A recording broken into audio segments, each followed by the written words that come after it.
Welcome to our explainer. Okay, let me ask you something.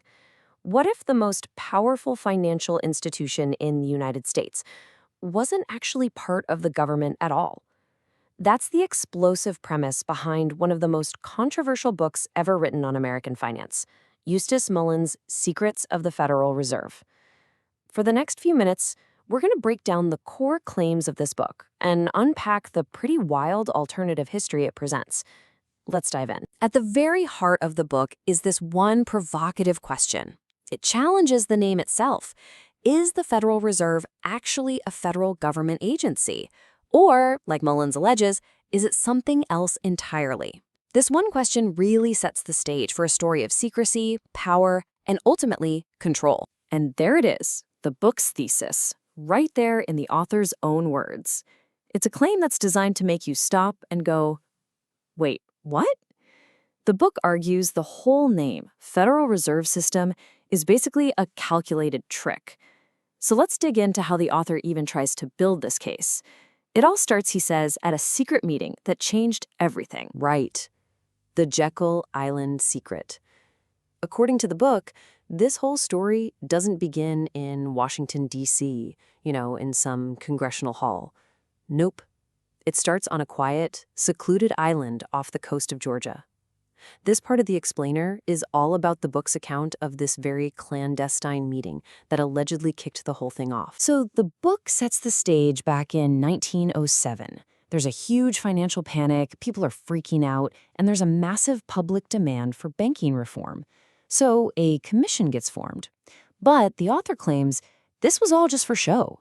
The real work, he says, happened in total secrecy in November of 1910, when some of the most powerful men in the country used a duck hunt as a cover story to get together on this remote island and hash out their true mission. And who was at this supposed meeting? Well, according to the book, it was a who's who of early 20th century power. You've got Senator Aldrich, the guy leading the Public Commission. You have Paul Warburg from a massive investment bank, and then a whole crew of key figures tied to J.P. Morgan and National City Bank. To really drive home the secrecy, the book claims they traveled down there in a private train car with the window blinds completely shut. So what came out of this super secret meeting? The author claims it was a single, detailed blueprint for a new central bank. Now, this plan was first rolled out to the public as the Aldrich Plan. It didn't pass. But the book's story is that this was just a minor hiccup. It alleges that the exact same plan was basically just rebranded, given a friendlier name, the Federal Reserve Act, and pushed through a few years later under a different administration. But the theory doesn't stop there with just American bankers. The author claims there's another, deeper layer to this whole thing. He asks, who was really pulling the strings? And that question brings us to what the book calls the London connection. So this slide lays out the alleged pyramid of control. At the very top, the book places Baron Alfred Rothschild of London, calling him the ultimate mastermind. Then, just below that, you've got these powerful London merchant banks. The book claims they were directing their American front operations, firms like J.P. Morgan. And the end result of this whole structure? The Federal Reserve. A central bank that, according to this theory, was ultimately taking its orders from powers in London. To really hammer home the alleged motive behind this whole complicated plan, the book uses this pretty powerful quote. The idea it's presenting is that true control isn't built on making nations prosperous, but on getting them deep into debt and profiting from their financial collapse. Okay, so if this system was really created in secret, what were the consequences? Well, according to the book, they were nothing short of catastrophic. This next section walks us through how the author tries to link the Fed's very existence to some of the most devastating events of the 20th century. The book goes from the Fed's creation straight to what it claims was its first big job, financing World War I. The author argues that Europe was financially tapped out and just couldn't have kept the war going. This, he says, is where the brand new Federal Reserve came in, allowing the U.S. to loan the Allies this just staggering amount of money, $25 billion, a debt, the book claims, that was part of a deliberate strategy and was never fully paid back. Next up, the book takes on the Great Depression.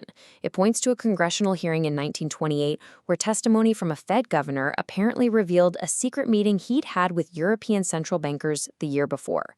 And as you can see from the quote, the goal was to create easy money policies. The author presents this as the smoking gun, the deliberate act that inflated the stock market bubble and led directly to the crash of '29. From the Great Depression, the story moves to its most shocking and, frankly, most controversial allegation, that the very same international banking group we talked about earlier played a direct role in the rise of Adolf Hitler. To back this up, the book points to a specific event. A meeting, it says, happened in January 1933 at the Schroeder Bank in Berlin. According to the author, this is where German bankers and industrialists gave Hitler the money he needed to tide him over and secure his path to power.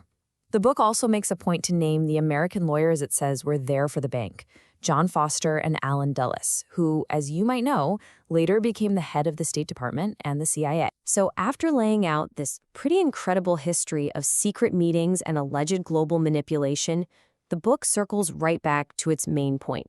It all comes down to one question: who actually owns and controls the Federal Reserve? Let's look at the book's answer. For the author, everything hangs on this one question.